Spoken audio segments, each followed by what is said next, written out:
Hello everyone, मैं हूँ सदफ़ और मैं आपकी कोर्स इंस्ट्रक्टर हूँ। मैं आपको सिखाऊंगी modern calligraphy and brush lettering. तो पूरे कोर्स में मैं ही आपकी मेंटर रहूँगी। तो सबसे पहले हम बात करेंगे कैलीग्राफी का मतलब क्या होता है। कैलीग्राफी क्या है, हम किसको बोलते हैं कैलीग्राफी। तो कैलीग्राफी एक आर्ट है, एक कला है। जब भी हम अपनी हैंडराइटिंग को बहुत ही डेकोरेटिव वे में प्रेजेंट करते हैं या आर्टिस्टिक वे में प्रेजेंट करते हैं, हम उसको कैलीग्राफी बोलते हैं। तो आप किसी भी सादा सी हैंडराइटिंग को, सादा सी लिखाई को भी बहुत ही खूबसूरत वे में अगर पेश करोगे तो आपको उसको कैलीग्राफी बोलोगे।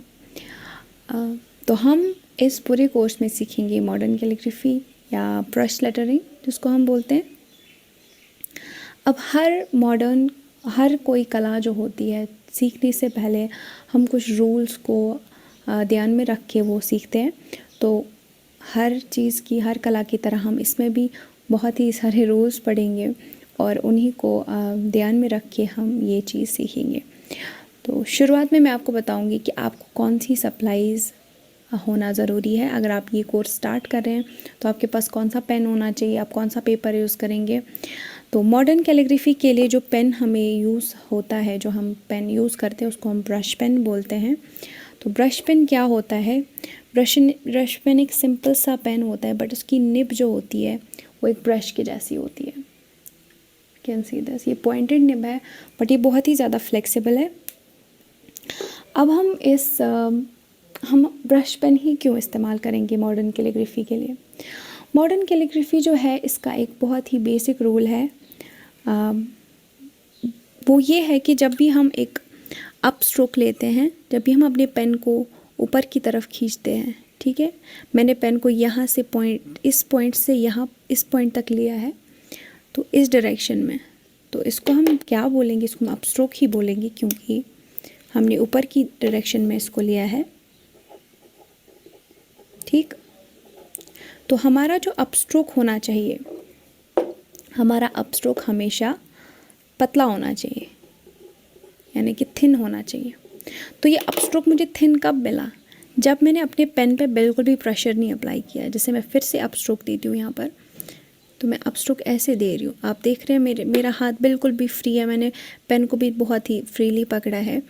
तो मैं बहुत ही लाइटली पेन को मूव कर रही हूँ। तो ये अप स्ट्रोक है। तो अप स्ट्रोक हमेशा क्या होना चाहिए? थिन होना चाहिए।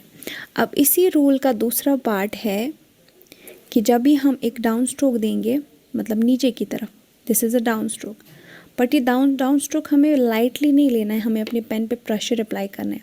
जैसे ये पेन मैंने इस पॉइंट पे रखा और मैंने प्रेशर अप्लाई किया, इफ़ यू कैन सी मेरी निब जो है ये बेंड हो गई सामने से, and I have to drag it down. मैं इसको नीचे की तरफ खींचूँगी और जो मेरा डाउन स्ट्रोक है इसको हम बोलते हैं डाउन स्ट्रोक। और ये हमेशा, like it's always, this is the condition, ये हमेशा थिक होगा। और ये थिक कब होगा? जब हम अपने पेन पे प्रेशर अप्लाई करेंगे। तो दिस इज़ द रूल जिससे डिसाइड करेंगे हम कि हमें कौन सा पेन खरीदना है। अब अगर आपको मार्केट में पेन खरीदना है तो आप ब्रश पेन लेंगे। This is a brush pen, इस पर लिखा भी होता है ब्रश पेन। किधर, here it is, wait I will just focus it right here. See, यहाँ पर ब्रश पेन लिखा है, ओके। तो ब्रश पेन जो है हमें वही ख़रीदना है क्योंकि only brush pen has this capability कि जो हमारा अप स्ट्रोक है वो थिन मिलेगा हमें और डाउन स्ट्रोक हमें थिक मिलेगा। अब मार्केट में बहुत ही सारे कैलीग्राफी पेन्स मिलते हैं, जैसे ये वाला पेन मैंने ख़रीदा है, इस पे लिखा ही है कैलीग्राफी पेन। तो मॉडर्न कैलीग्राफी के लिए आपको ये बिल्कुल भी नहीं लाना है, क्योंकि अगर हम इसकी निब को देखेंगे, इसकी निब जो है ये सामने से फ्लैट है, यू कैन सी इट, आप क्लियरली डिफरेंस देख सकते हैं दोनों पेन्स के बीच में। इसकी निब जो है, ब्रश पेन की निब जो है ये क्या है, ये पॉइंटेड है और इसकी निब फ्लैट है। तो इसके अलावा जो कैलीग्राफी पेन की निब है यहाँ पर, ये बहुत ही ट्रायंगल शेप्ड है, या जिसको हम चिज़ल शेप बोलेंगे। तो अगर हम इससे लिखने की कोशिश करेंगे तो ये अप स्ट्रोक है, सी दिस इज़ थिक।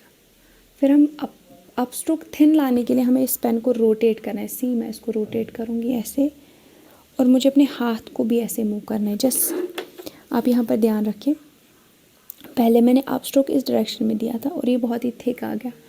तो हम देख रहे हैं कि इसमें तो एक पॉसिबिलिटी है कि हमें थिन अप स्ट्रोक मिले, बट मैंने इस पोजीशन में हाथ रखा था, मुझे हाथ की पोजीशन चेंज करनी है और पेन की भी पोजीशन चेंज करनी है ताकि मुझे थिन अप स्ट्रोक मिले।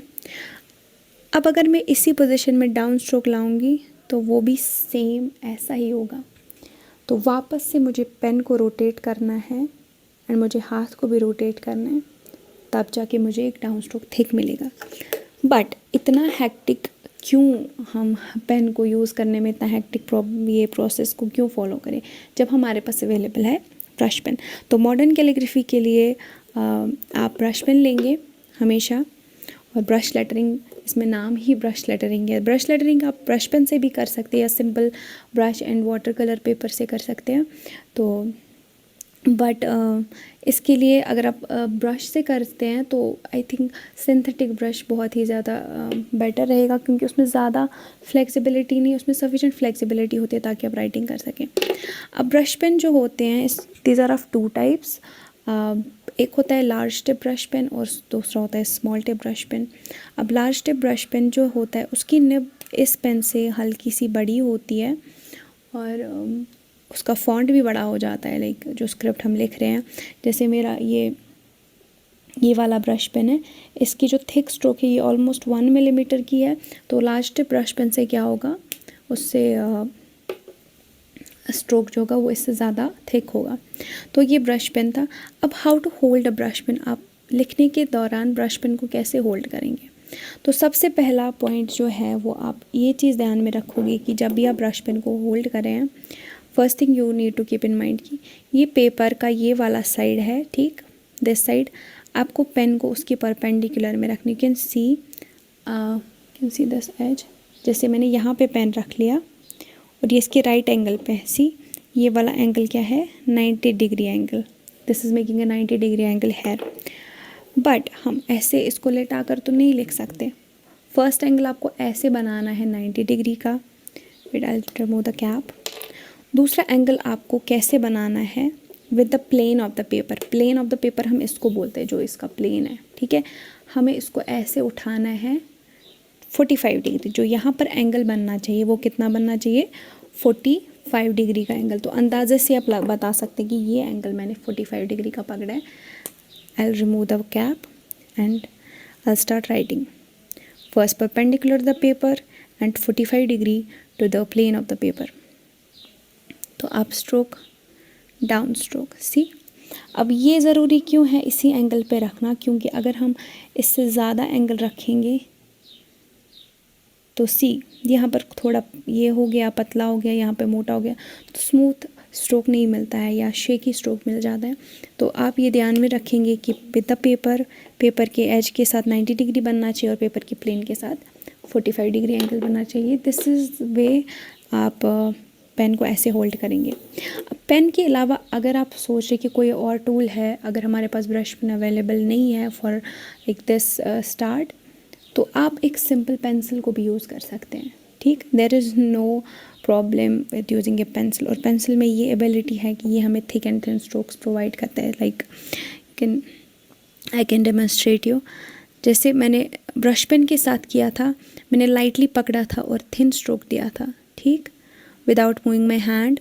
मैंने उसी वे में पेन को थोड़ा सा पुश किया, प्रेशर अप्लाई किया और मुझे थिक स्ट्रोक मिला। अब हम टेस्ट करेंगे क्या हमें पेंसिल से भी वही चीज़ें मिलती हैं। तो पेंसिल मैंने ऐसे पकड़ा है, ठीक, with the right angle to the paper end. And then this is a thin stroke without applying any pressure. मैं बहुत ही lightly पेन को मूव कर रही हूँ, मैंने कोई भी प्रेशर अप्लाई नहीं किया है. यू कैन सी बहुत ही थिन लाइन बन रही है. अब इसके बाद अगर मुझे डाउन स्ट्रोक लाना है तो मुझे पेन को यहाँ पर पकड़ना है, पेंसिल को यहाँ पर पकड़ना है और बहुत ही प्रेशर अप्लाई करना है. You can see there is a difference, thick and thin. अभी मेरा पेन का जो निब है वो शार्प है, दैट्स वाई ज़्यादा डिफरेंस नहीं लग रहा है, but you can see the clear difference. अगर मैं यहाँ से कोई लेटर लिखूँगी, जैसे letter A, this is up stroke, this is down stroke, फिर से up stroke. You can see I can call it calligraphy. ठीक, अब यही मैं ब्रश पेन से अगर लिखती हूँ सेम. अब ब्रश पेन से ज़्यादा डिफरेंस इसलिए लग रहा है क्योंकि इसकी थिकनेस जो है, फ्लेक्सिबिलिटी ज़्यादा है as compare to the pencil. But pencil can also help you. अगर आपको प्रैक्टिस करनी है आप पेंसिल से भी प्रैक्टिस कर सकते हो. So these are the 2 tools जो आप यूज़ कर सकते हैं ड्यूरिंग ब्रश कैलीग्राफी.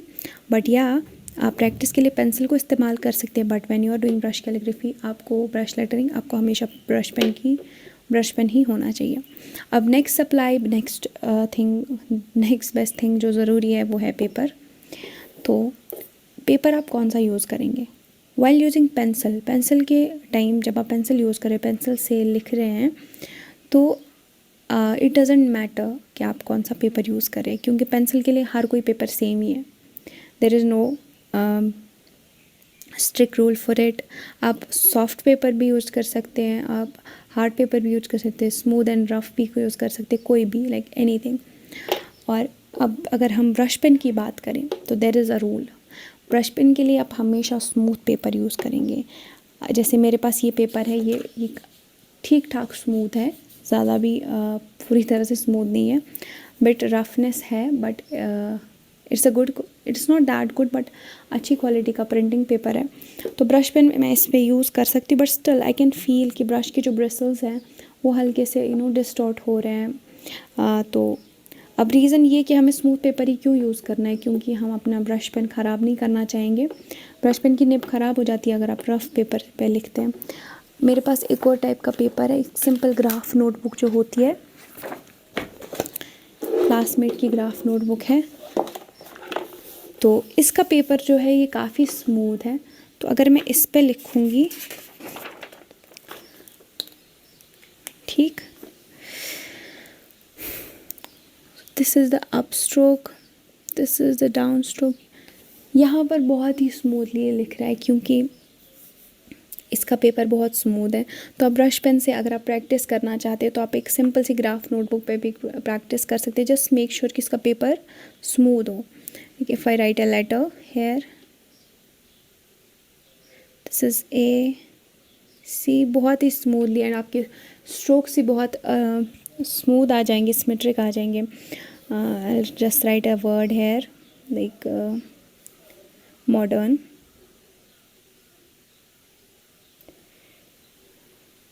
सी,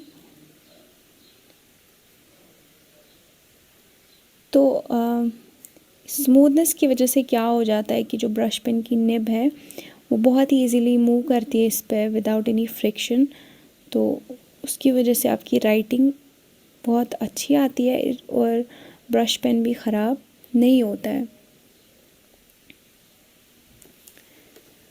तो you can also use a graph paper. And graph paper का एक और यूज़ है, वो मैं आपको अभी थोड़ी देर में बताऊंगी इसका क्या इंपॉर्टेंस है. तो graph paper is good, a good quality printing paper is good. और इसके अलावा भी मार्केट में बहुत सारे पेपर्स आते हैं, लाइक स्ट्रैथमोर का स्मूथ पेपर आता है या आइवरी शीट्स आते हैं. You can use those.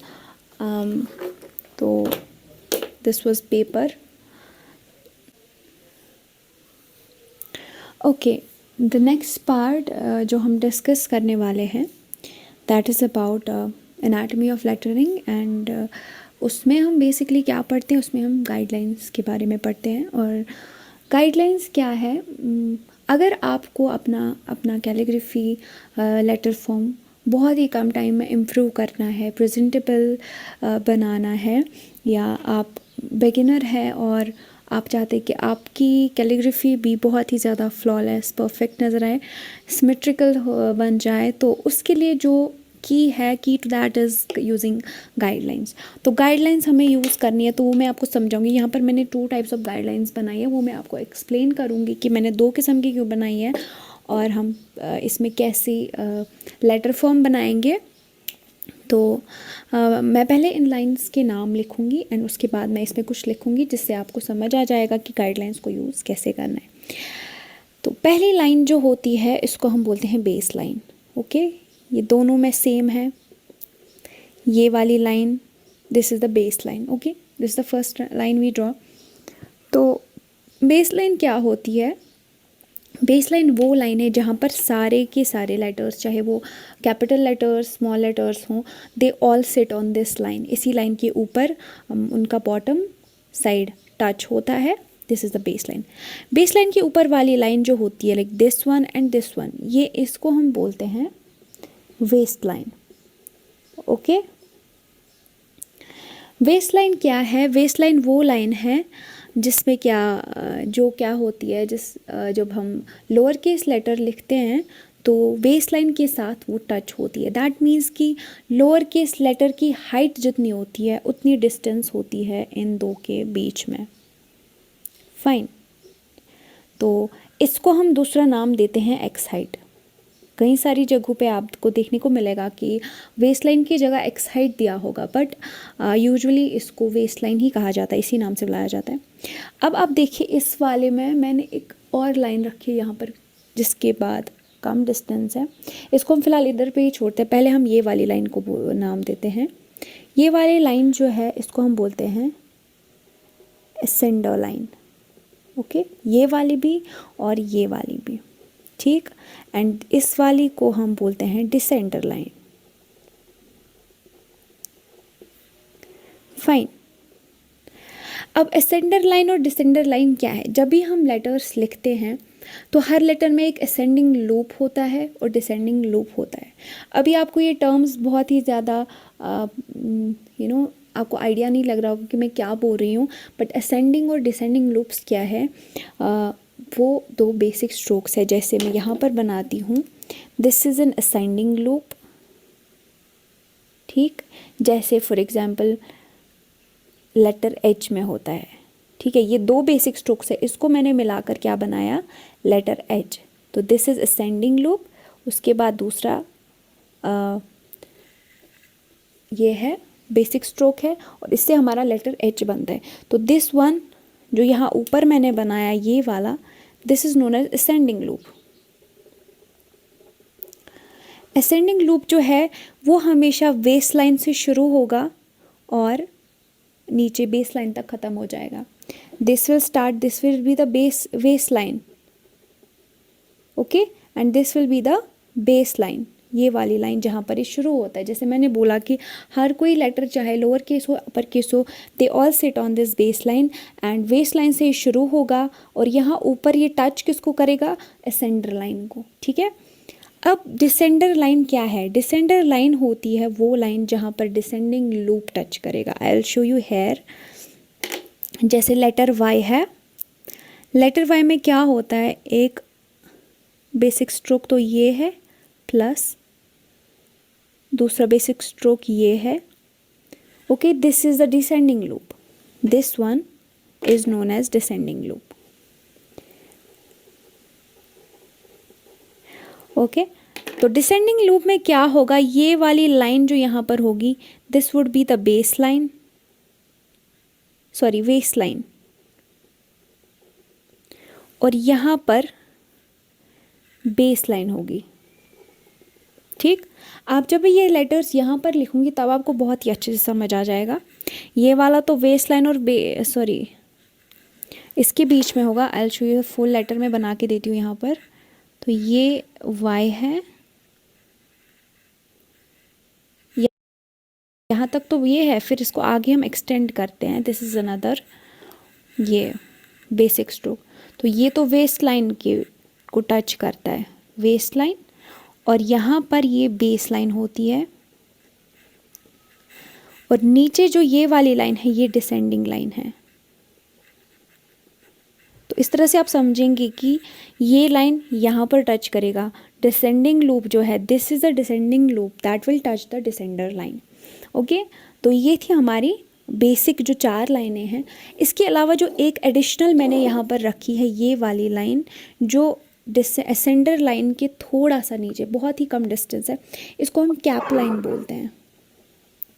Cap line क्या है, कुछ लेटर फॉर्म्स में क्या होता है कि जो अपर केस अल्फ़ाबेट है उनका जो टॉप है वो टच यहाँ तक ही करता है, न कि असेंडर लाइन के साथ, तो इसी को हम कैप लाइन बोलते हैं। जैसे फॉर एग्जांपल मैं यहाँ पर लिखूँगी एक वर्ड,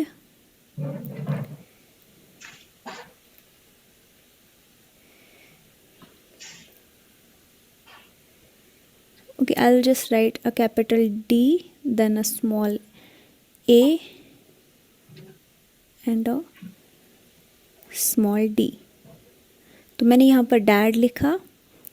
नाउ सी, ये तो था यहाँ पर कैपिटल लेटर और upper case letter. Okay, this will sit on the base line. You can see all the सारे जो मैंने यहाँ पर लेटर्स बनाए, ये तो अपर केस लेटर है, ये 2 लोअर केस लेटर्स हैं, तो ये सारे क्या इस बेस लाइन पे हैं। ओके, बेस लाइन पे मैंने इन सबको रखा है। उसके बाद जो अपर केस लेटर था ये कहाँ तक जाता है, इसकी हाइट मैंने कहाँ तक रखी, from the base line to the x height. Fine. और उसके बाद क्या किया मैंने, जो लोअर केस अल्फ़ाबेट था ए, इसको तो between waist line and base line, जैसे मैंने पहले बोला कि जो सारे लोअर केस लेटर्स हैं वो इसी में आते हैं, एक्सेप्ट फॉर दोज जिनका असेंडिंग लूप होगा और डिसेंडिंग लूप होगा।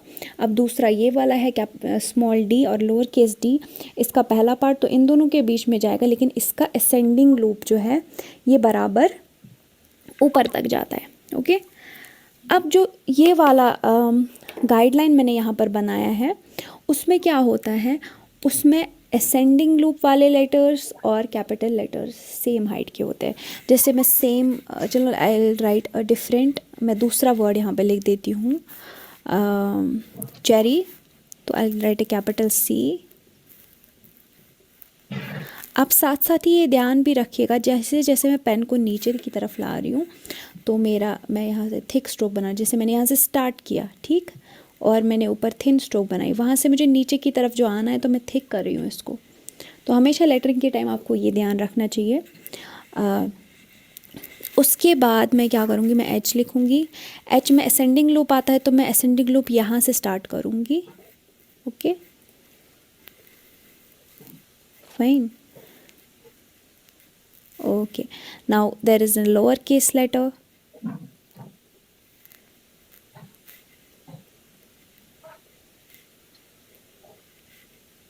अब R और S के केस में क्या होता है, ये लोअर केस ही हैं बट ये थोड़ा सा वेस्ट लाइन के ऊपर रहते हैं। तो अब इन दोनों में क्या फ़र्क आपको क्लियरली नज़र आ रहा होगा। यहाँ पर मैंने कैपिटल डी को कैप लाइन तक ही रखा, यहाँ पर मैंने कोई कैप लाइन नहीं बनाई, मैंने सीधे असेंडिंग लाइन के साथ टच किया इसको। सो दिस इज़ गाइडलाइंस के पर हम गाइडलाइंस को यूज़ करके हम कैसे लिखते हैं। अब देखिए यहाँ पर स्लैंट लाइन्स भी मैंने ऐड की है, इनको हम एंगल लाइन्स बोलते हैं। जो यहाँ पर एंगल पे है ना ये वाली लाइन्स, इनको हम बोलते हैं एंगल लाइन्स। एंगल लाइन्स हम किस लिए रखते, ताकि हमारे जो लेटर्स हैं वो एक ही एक ही डायरेक्शन में रहे सारे। जैसे अगर मैं यहाँ पर एक और सिर्फ मैं नीचे वाली गाइडलाइंस बना देती हूँ, पहले 4। Okay, I will show an example जिससे आपको समझ आ जाएगा कि अक्सर क्या होता है, जिनको गाइडलाइंस का आइडिया नहीं होता है तो वो ऐसे लिख लेते हैं। जैसे मैं यहाँ पर लिख लेती हूँ हेलो,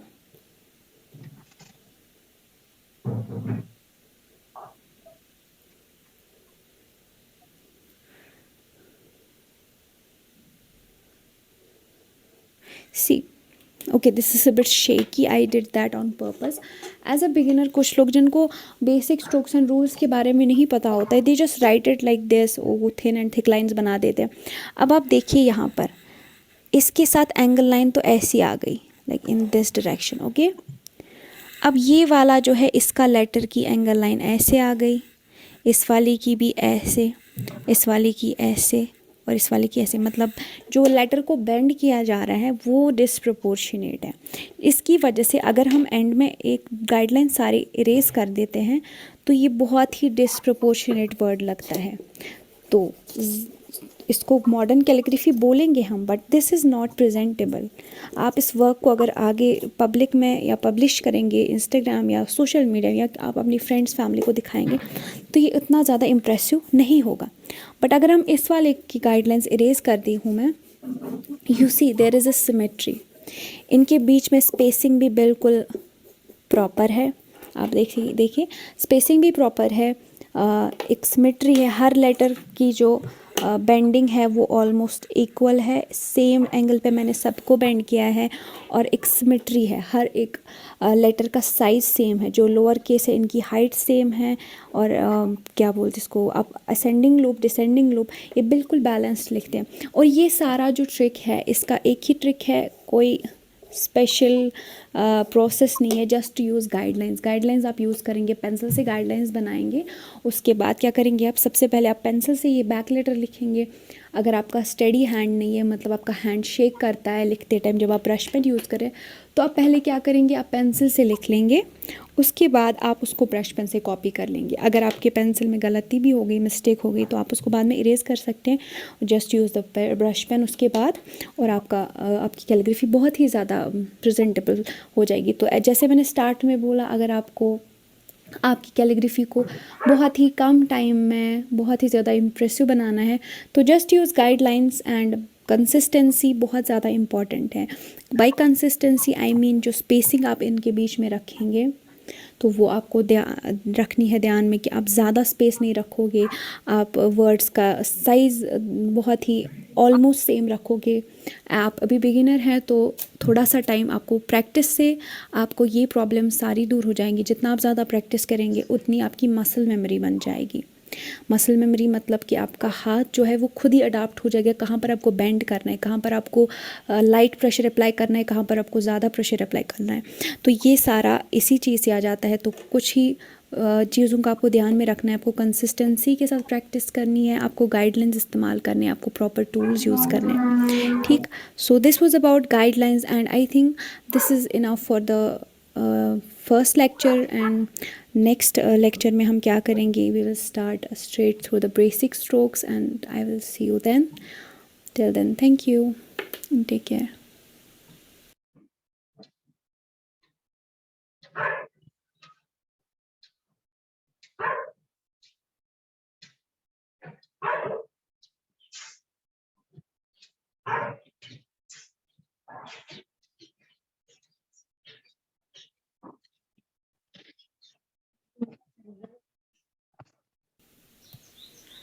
हेलो एवरीवन, मैं हूँ सदफ़, और मैं आपकी